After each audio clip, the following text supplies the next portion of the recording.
अस्सलाम वालेकुम, मेरा नाम मोहम्मद गयूर और चैप्टर हमारा इलेक्ट्रोस्टैटिक्स चल रहा है। आज 12वां लेक्चर है, जगह नहीं है लेक्चर लिखने की। 12 लेक्चर है आज और इंशाल्लाह ये वाला लेक्चर इसके बाद वाले लेक्चर में आपका चैप्टर कंप्लीट हो जाएगा। ये वाला लेक्चर इसके बाद वाला लेक्चर न्यूमेरिकल पे है। तो पहला न्यूमेरिकल है, एग्जाम्पल्स न्यूमेरिकल जो है बुक के अंदर वो सॉल्व करा रहा हूँ। फिर दूसरी वीडियो के अंदर मतलब इसका जो पार्ट 2 होगा उसके अंदर हम बुक के जो न्यूमेरिकल्स हैं वो सॉल्व करेंगे। तो फिर से बता दो, हम क्लास मैट्रिक के अकॉर्डिंग न्यू बुक के अकॉर्डिंग हम पढ़ रहे हैं। चैप्टर नंबर हमारा 14 है, पूरा चैप्टर हम पढ़ चुके हैं और अब न्यूमेरिकल्स में चैप्टर का नाम इलेक्ट्रोस्टैटिक्स है। पहला न्यूमेरिकल क्या लिखा हुआ है, calculate force of attraction. Force of attraction आपको मालूम करनी है, सही है भाई। बिटवीन 2 पॉइंट चार्जेस, दो चार्जेस के दरमियान आपको फोर्स ऑफ अट्रैक्शन मालूम करनी है। एक चार्ज की वैल्यू दी हुई है, एक चार्ज का मैग्नीट्यूड दिया हुआ है आपको 2mc मतलब मिली कूलम। इसी तरीके से 3mc मिली कूलम दिया हुआ है। अच्छा, पॉजिटिव और नेगेटिव क्या शो कर रहा है, ये पॉजिटिव और नेगेटिव सिर्फ और सिर्फ ये शो कर रहा है कि पॉजिटिव चार्ज है और ये नेगेटिव चार्ज है, सही है, और कुछ भी नहीं। ऐसा नहीं कि ये नेगेटिव है ये पॉजिटिव है, नहीं, ये पॉजिटिव चार्ज है नेगेटिव चार्ज है, इस वजह से पॉजिटिव ट्रेंड लिखा हुआ है। इफ़ दे अपार्ट 1 सेंटीमीटर, कि ये दोनों चार्जेस जो हैं ये 1 सेंटीमीटर के फासले पर हैं। अच्छा, थोड़ा बना लेते हैं कि फ़र्ज़ करें पॉजिटिव चार्ज है और ये नेगेटिव चार्ज है। इन दोनों के दरमियान जो फोर्स ऑफ अट्रैक्शन है, ये दोनों जो अपने करीब आना चाह रहे हैं एक दूसरे के, वो हमें कैलकुलेट करनी है भाई। सही है भाई, कर लेंगे। इसके अलावा क्या कह रहे हैं कि ये जो डिस्टेंस है ना इन दोनों का, ये है आपका, इसको हम आर से डी के से भी कर सकते हैं और आर से भी कर सकते हैं। तो हम इधर आर से, तो इसका डिस्टेंस है 1 सेंटीमीटर है। तो ये कुछ प्रोसीजर है, तो देखते हैं भाई क्या करना है। तो बेटा सबसे पहले आप डाटा लिखेंगे, डाटा बनाएंगे। आपने डाटा लिखा, आपको एक चार्ज दिया हुआ, चार्ज की वैल्यू क्या दी हुई है, पॉजिटिव मिली कूलम, तो आपने 2 मिली कूलम लिख दिया था। उसके बाद आप मिली कूलम को चेंज कर देंगे कूलम के अंदर। तो बेटा मिली कूलम के ना किस तरह चेंज होगा, बिल्कुल इसी तरीके से जिस तरह मिलीमीटर मीटर के ना चेंज होता है। मिलीमीटर अगर इधर मीटर होता, मिलीमीटर मीटर के ना किस तरह चेंज होता है, उसी तरीके से मिली कूलम कूलम के अंदर चेंज होगा। कि जब भी हम छोटी चीज़ से बड़ी चीज़ में जाते हैं तो हम क्या करते हैं, नेगेटिव एक्सपोनेंट नेगेटिव वैल्यू से मल्टीप्लाई करते हैं, और जब भी बड़ी चीज़ से छोटी चीज़ में आते हैं तो एक्सपोनेंट पॉजिटिव वैल्यू से मल्टीप्लाई करते हैं। तो इधर हम 10 एक्सपोनेंट -3 से मल्टीप्लाई करेंगे। अगर यही हम कर रहे होते, देखें, अगर किलोमीटर से, अब एक लम्हे के लिए समझें कि यहाँ पे मिलीमीटर, ये मीटर है, कूलम की जगह क्या है, मीटर है, और मिलीमीटर को हमने मीटर में चेंज कर दिया, एक लम्हे के लिए समझे। अब एक बरक्स एग्जाम्पल देता हूँ मैं आपको। अगर आपको इधर किलोमीटर दिया हुआ होता, किलोमीटर को आपको मीटर में चेंज करना है, मुझे पता है किलोमीटर बड़ा है मीटर बड़ा है, किलोमीटर बड़ा है, किलोमीटर से आपको स्टैंडर्ड में जाना है, मीटर में जाना है। अब किलोमीटर से मीटर में जाने के लिए आप बड़े से छोटे पे जा रहे हैं, तो जब भी बड़े से छोटे पे जाते हैं तो एक्सपोनेंट की पॉजिटिव वैल्यू से मल्टीप्लाई करते हैं।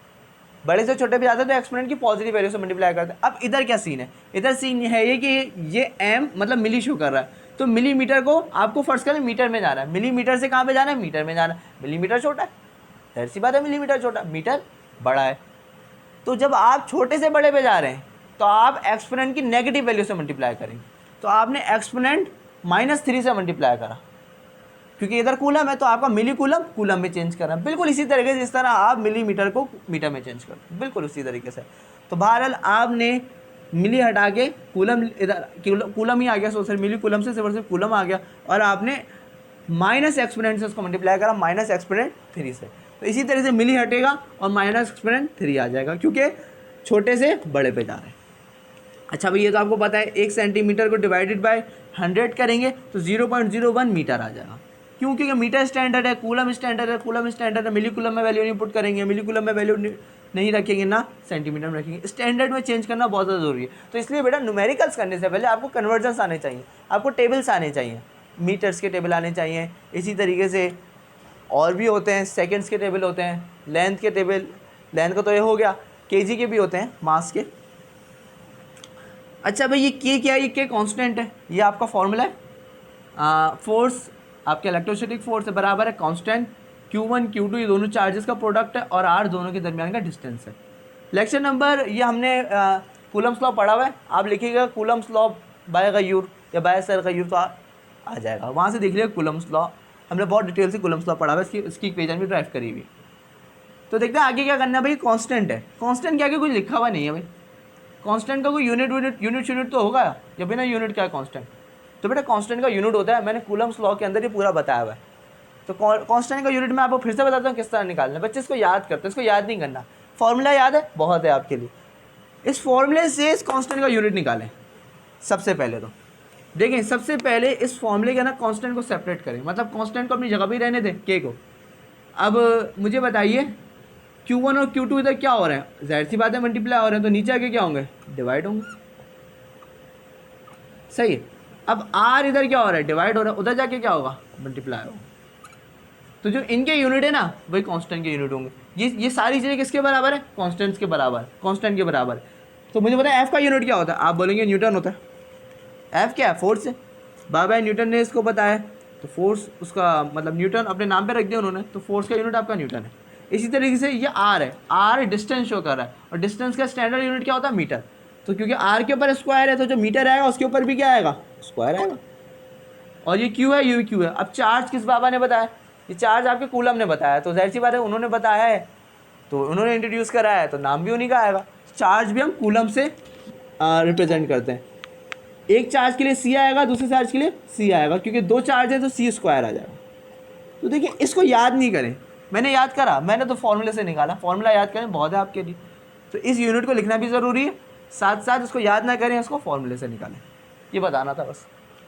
अच्छा देखिए बेटा, अब क्या करा हमने, अब हमने सॉल्यूशन लिखा, सॉल्व लिखा बाय यूजिंग कूलम्स लॉ।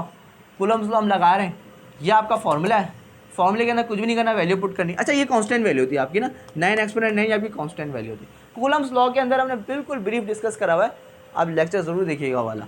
तो बहरहाल अब हम देख रहे हैं कि के की वैल्यू 9 एक्सपोनेंट 9 जब हमने पुट कर दी, कुछ भी नहीं है इसके अंदर। तो इसी तरीके से Q1 की वैल्यू पॉजिटिव, इधर ये रही पॉजिटिव, इधर पॉजिटिव नहीं लिखा मैंने, पॉजिटिव लिख देता हूँ, ये इधर नेगेटिव।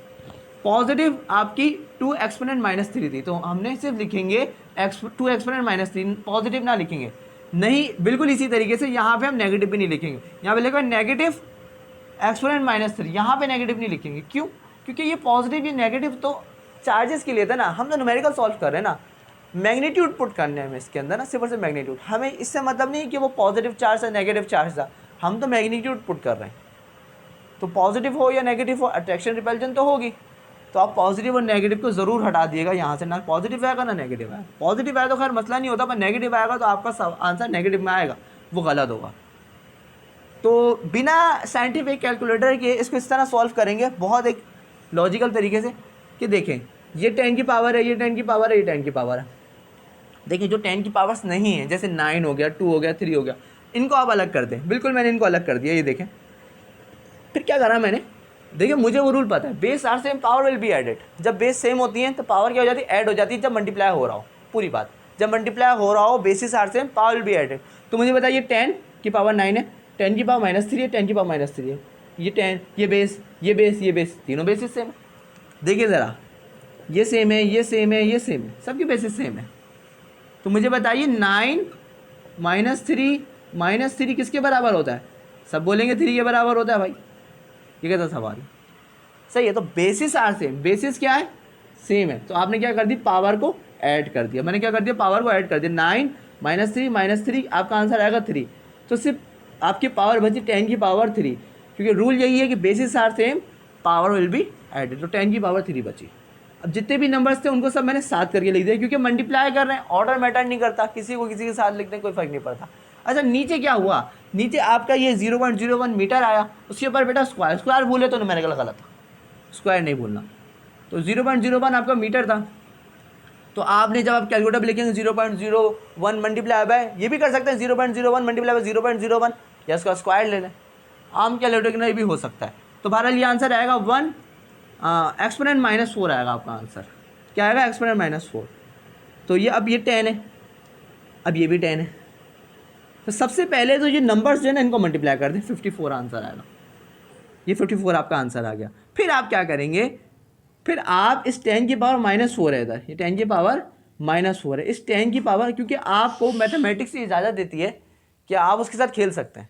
आप मैथमेटिक्स के साथ खेल सकते हैं, क्या खेलेंगे आप, इस 10 की पावर -4 को, ये भी इस वक्त डिवाइड हो रहा है, आप बोलेंगे मल्टीप्लाई हो रहा है, आप बोलेंगे मल्टीप्लाई हो रहा है, मल्टीप्लाई नहीं हो रहा, ये मल्टीप्लाई तो हो रहा है पर ये जनरली मतलब ये ओवरऑल क्या हो रहा है, ये ओवरऑल डिवाइड हो रहा है। तो ये पूरा का पूरा क्या हो रहा है, डिवाइड हो रहा है। ये फ्रैक्शन बना हुआ है बीच में, ये डिवाइड हो रहा है। हम बोलेंगे नहीं ये मल्टीप्लाई हो रहा है, नहीं मल्टीप्लाई नहीं हो रहा, ये ओवरऑल डिवाइड हो रहा है, तो हम इसका डिवाइड का सेंस लेंगे। तो देखिए ये 10 की पावर -4 इधर डिवाइड हो रहा है, मैं इसको ऊपर लेके जाऊँ, मैं इसको ऊपर ले आया, यहाँ से मैं ऊपर लेके गया तो ये 10 की पावर -3, इसके बारे में 10 की पावर 4 लिखा हुआ है। तो देखिए मैं उसको डिवाइड से कहाँ पे ले गया, मल्टीप्लाई में बिल्कुल लेके जा सकता हूँ। सिर्फ ये करना पड़ेगा, इसकी पावर माइनस की थी, इसकी पावर पॉजिटिव आ जाएगी, चेंज हो जाएगी। अब इसको मैं वापसी भी नीचे लेके आ सकता हूँ, इसको इसकी 10 की पावर -4 वो 10 की पावर 4 है, इसको मैं नीचे लेके आऊँगा 10 की पावर -4 हो जाएगी। तो कहने का मेरा मकसद ये है कि आप मल्टीप्लाई से डिवाइड में भी ला सकते हैं और डिवाइड से मल्टीप्लाई में भी लेके जा सकते हैं। करना सिर्फ इतना है कि पावर जो है ना उसका साइन चेंज कर दें, सिर्फ उसे पावर का साइन चेंज कर दें। तो जाहिर सी बात है नीचे जब ये 10 इधर से भाग गया ऊपर भाग गया तो 1 ही बचा नीचे, तो नीचे आपने 1 लिखा है, लिखते नहीं है वैसे, ना लिखे बराबर है। फिर आपने क्या करा, इधर भी वही कॉन्सेप्ट यूज़ हो रहा है, basis are same, power will be added. तो 10 की पावर 3, 10 की पावर 4 तो हो जाएगा 10 की पावर 7, 54 अपनी जगह, 1 नीचे लिखते नहीं, तो ये न्यूमेरिकल आपका हो गया। अच्छा अगले न्यूमेरिकल पे जाते हैं।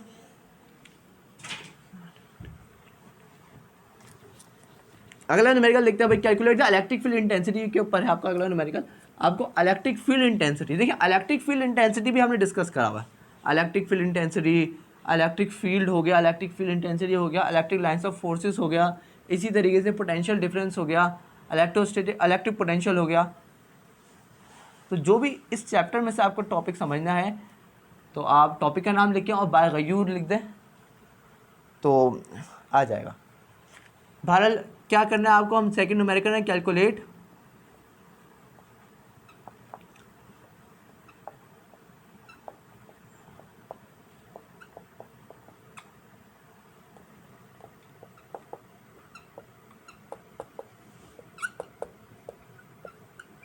इलेक्ट्रिक फील्ड इंटेंसिटी का न्यूमेरिकल है। इलेक्ट्रिक फील्ड इंटेंसिटी मैं आपको बता चुका हूँ अपने वो लेक्चर्स के अंदर लिखा हुआ है, इफ़ 9 माइक्रोकूलम 9 माइक्रो न्यूटन 9 इसको माइक्रो कहते हैं, 9 micro Newton force of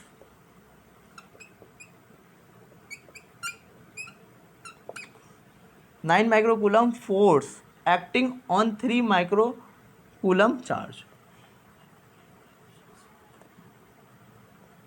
acting आया था 3 माइक्रोकूलम चार्ज,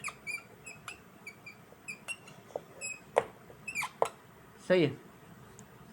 न्यूमेरिकल नंबर आपका 2 है, डाटा दिख लेते हैं।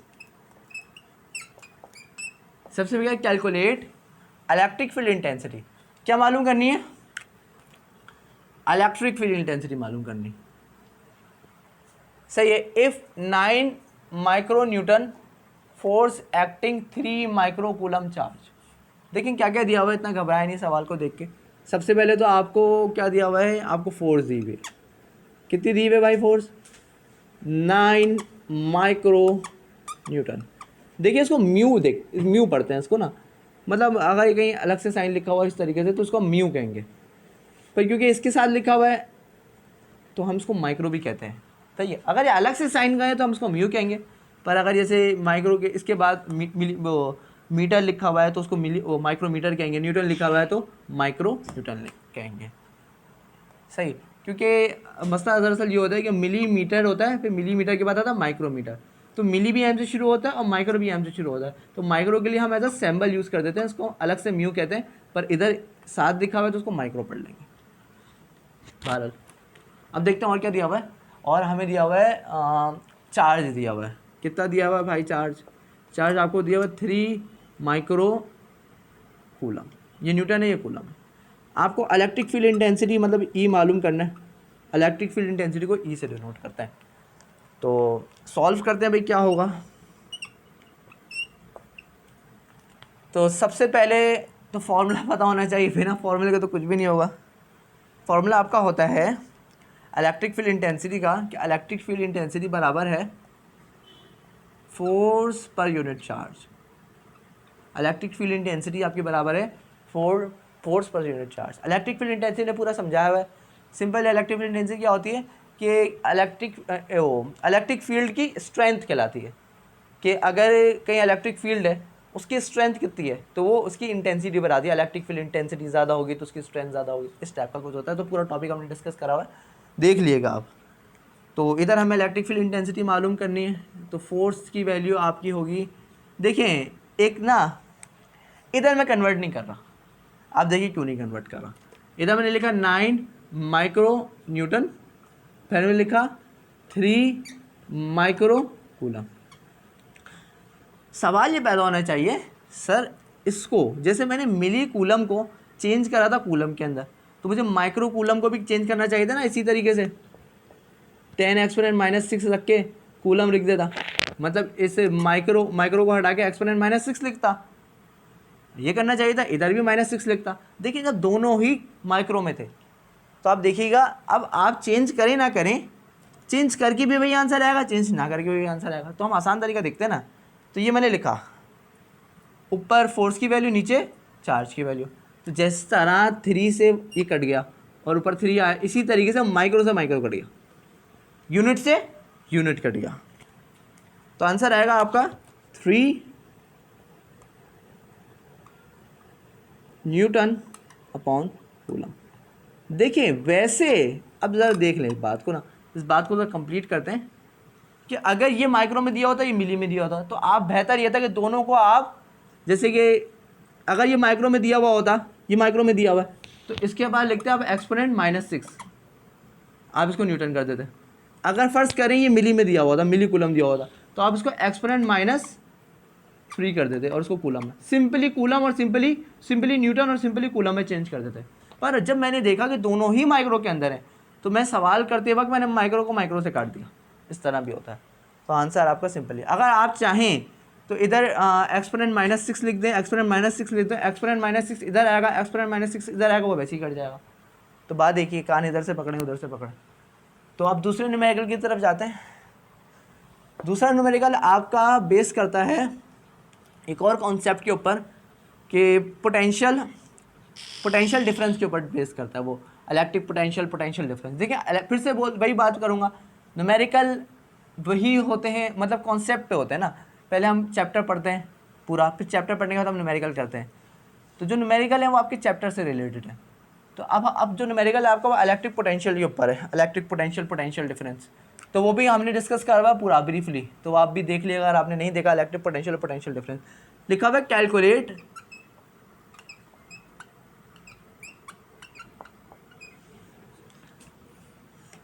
देखिए पीडी कहलाता है potential difference. Calculate potential difference of 300 milli joule. देखिए ये एम मिली शो कर रहा है, जे जूल, एनर्जी का यूनिट होता है joule, of work done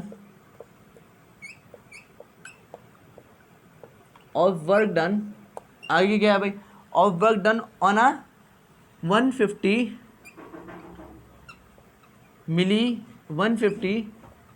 milli coulomb charge. अच्छा भाई देखिए सवाल में हमसे क्या कह रहे हैं, सवाल के करीब आते हैं। डेटा बनाया हमने, कैलकुलेट पोटेंशियल डिफरेंस मालूम करना है भाई। और आपको क्या दिया हुआ है, कुछ मिली जूल वर्क डन लिखा हुआ है, तो मतलब आपको वर्क डन दिया हुआ है, एनर्जी दी हुई है। 150 मिली कूलम आपको कुछ चार्ज दिया हुआ है, तो घबराए नहीं, मैं आपको बताऊँ इसमें फॉर्मूला कौन सा लगेगा। इसका फॉर्मूला लगेगा V बराबर है W/Q। आप कुछ समझें, V आपका कहलाता है पोटेंशियल डिफरेंस। क्या कहलाता है, पोटेंशियल का डिफरेंस। पोटेंशियल डिफरेंस भी मैंने समझाया हुआ है। पोटेंशियल डिफरेंस बस अगर यू लिख दिएगा तो पोटेंशियल डिफरेंस बहुत ब्रीफली डिस्कस करा हुआ है, पोटेंशियल डिफरेंस क्या होता है। तो 2 पॉइंट्स के पोटेंशियल का डिफरेंस हम कहलाता है पोटेंशियल डिफरेंस, सिंपल।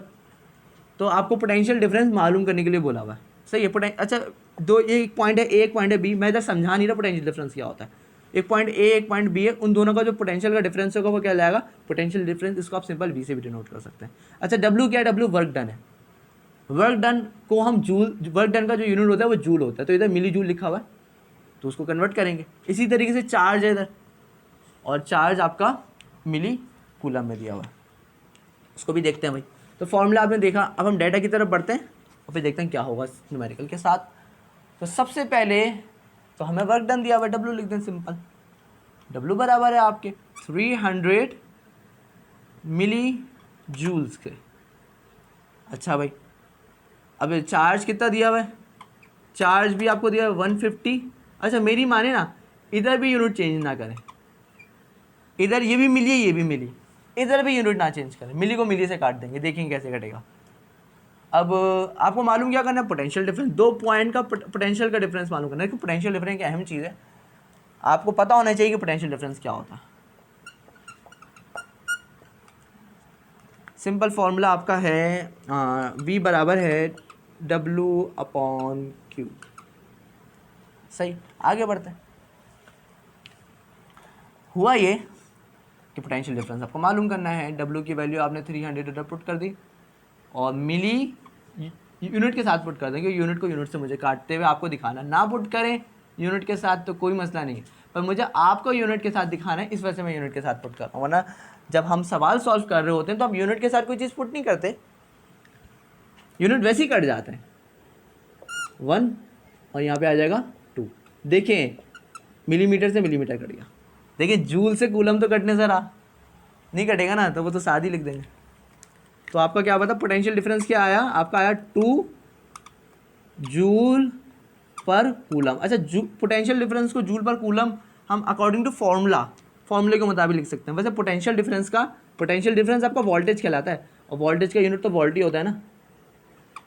अच्छा ये वोल्ट जो है ना, एक साइंटिस्ट का नाम, जिसने वोल्टेज बताया ना उसका नाम वोल्टा था। तो अब उसका यूनिट तो जाहिर सी बात है वोल्ट ही आएगा। जिसने फोर्स बताया उसका यूनिट कैपिटल एन आता है, जिसने चार्ज बताया उसका यूनिट कैपिटल सी आता है कूलम से। इसीलिए जिसने वोल्टेज बताया अब उसका नाम वोल्टा था। अब वोल्टा तो रखने से अपना यूनिट जो है वो वोल्ट इस्तेमाल होता है। तो ये समझ में आया होगा कि हमने मिलीमीटर से मिलीमीटर को काट दिया। हमें चाहिए था कि हम इसको इस तरह कर लेते, हम इस तरह भी कर सकते थे कि हम 300 मिली की जगह हम लिख देते एक्सपोनेंट -3, और क्योंकि ये भी मिली था ये भी मिली था तो मैंने दोनों को चेंज नहीं करा, मैंने डायरेक्ट मिली से मिली को काट दिया। अगर आप मिली से मिली को काटते हुए ना दिखाएं, यूनिट ना लिखें, तब भी कोई मसला नहीं है, डायरेक्ट आपके दिमाग में होना चाहिए कि मिली से मिली कट जाएगा, जूल इंटू कूलम आएगा। ये आप करके दिखा दें तो बहुत अच्छी बात है। अगले न्यूमेरिकल की तरफ बढ़ते हैं भाई। अगला न्यूमेरिकल आपका एक और टॉपिक है, हमने कॉम्बाइनेशंस ऑफ कैपेसिटर्स पढ़े थे, तो उसके अंदर हमने कुछ सीरियल कम्बाइनेशंस और पैरेलल कॉम्बाइनेशंस पढ़ी थी। तो उसके मुतालिक आपका एक पैरेलल कॉम्बाइनेशंस पे हमारा एक न्यूमेरिकल है, वो देखते हैं। तो उसके लिए भी मैं आपको ये कहूँगा कि उसमें एक तो मैंने बहुत अच्छी ट्रिक से बताया हुआ है कि किस तरह करंट आपका कहाँ सेम रहता है। अच्छा उसके अंदर दो चीज़ें हैं, एक करंट सेम रहता है, एक आपका वोल्टेज सेम रहता है। तो कहाँ करंट सेम रहता है, पैरेलल में रहता है, सीरियल में रहता है।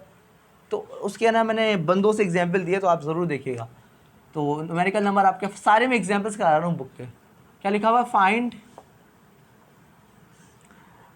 नेट कैपेसिटेंस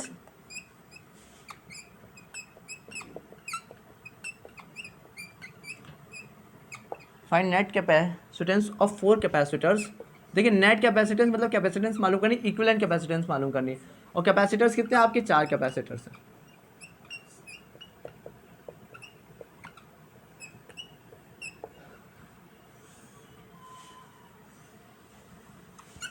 जबकि व्हेन कैपेसिटेंस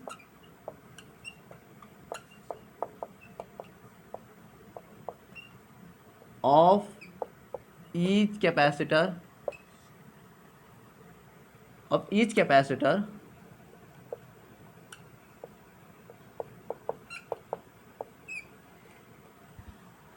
is 1 माइक्रोफैरड। सही है। और सवाल कहता है एंड कनेक्टेड पैरेलल, और कनेक्टेड है पैरेलल।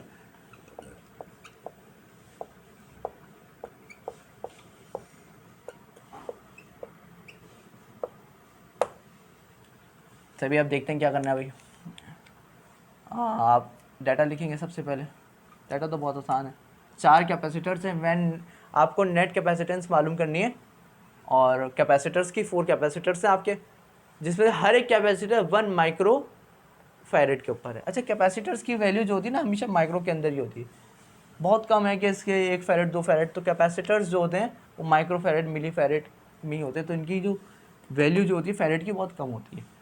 तो ये एक बात थी। बहरहाल तो आपका पहला कैपेसिटर जो है, दूसरा कैपेसिटर जो है, तीसरा कैपेसिटर जो है और जो चौथा कैपेसिटर है, सारे इक्विवेलेंट है। सारे किसके बराबर हैं? 1 माइक्रो फैरेड के। अच्छा, कैपेसिटर्स की जो वैल्यू है ना, मतलब इसको माइक्रो को चेंज करने की भी ज़रूरत नहीं है, क्योंकि कैपेसिटर्स जो होते हैं ना वो माइक्रो के अंदर ही होते हैं, माइक्रो फैरेड, मिली फैरेड, तो बहुत छोटे पिको फैरेड। इनकी जो क्वांटिटी जो होती है ना, मतलब समझ लें इसकी जो एनर्जी जो होती है, इसकी जो कैपेसिटी जो होती है वो बहुत कम होती है, बहुत कम के अंदर इसको मेजर किया जाता है। तो इधर ना चेंज करें आप कैपेसिटर्स, चेंज कर दें कोई मसला नहीं, पर नहीं होता चेंज ज़्यादातर।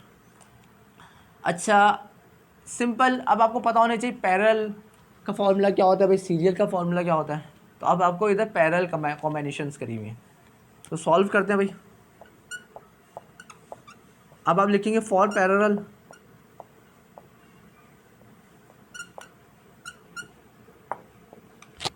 पैरेलल का एक फॉर्मूला होता है सी, या आप इधर सी इक्विवेलेंट भी लिख सकते हैं, कुछ भी लिख सकते हैं, सी आर भी लिखते हैं। सी आर बराबर है C1, जितने भी कैपेसिटर्स पैरेलल कनेक्टेड हैं सब की कैपेसिटेंस को ऐड कर लें।